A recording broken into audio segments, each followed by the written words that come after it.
But here we are. And that first year of motherhood, it can be especially hard. But what if where you live can make it even harder or perhaps easier? One woman explored this question in her book called For Mothers, An Intimate Journey Through the First Year of Parenthood in 4 Countries. Author Abigail Leonard joins us now to tell us what she found out. Welcome. Thanks for being here. Thank you so much for having me. It's great to be here. Of course. Sure. What a cool book title. Yes. Tell us about the inspiration and the research in this book. Yeah, thank you. So the inspiration actually came from my own story. I had my 3 children in Japan. So I moved when I was 6 months pregnant with my first, which was sort of in retrospect, pretty bold thing to do. Yes, for sure. Yes.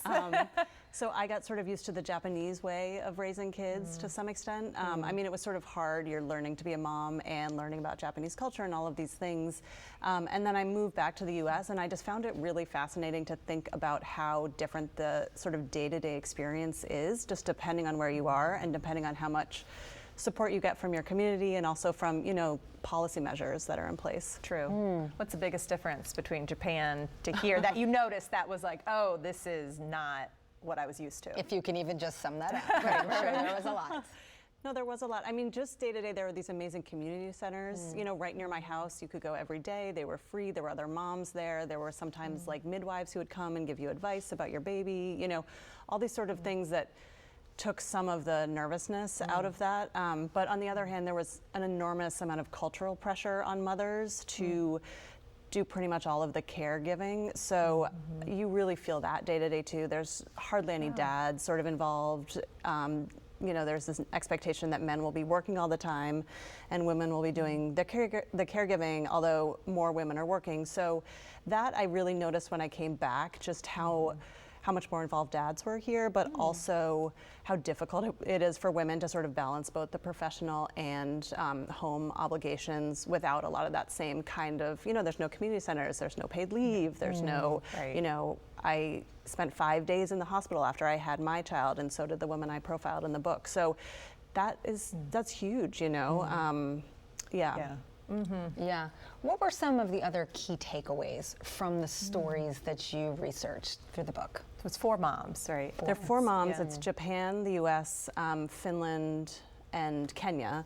I think what I really learned was that some of the daily frustrations we feel and we sort of blame ourselves for, and we go to the internet to research and we try to figure out these ways of dealing with the struggle actually is sort of bigger than just us. It's, you know, and we need to work together as mothers, I think, to advocate for better policies for ourselves, because if you look at places like Finland, the woman I followed there, she was just much more relaxed the whole time. I mean, she had almost a full year paid leave. She went back. It was a very flexible return.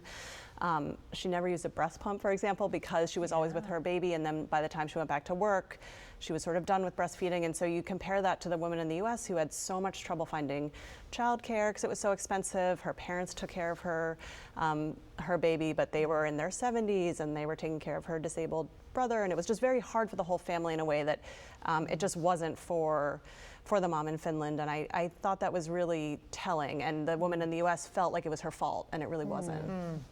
How does that apply to everything that's going on today? I feel like it's very relevant to what we're seeing. I know my Instagram is full of paid leave, more support for moms. Yeah, it's true. I mean, there's a movement, I think, to enact some of these policies that are helpful for mothers and for families in the US.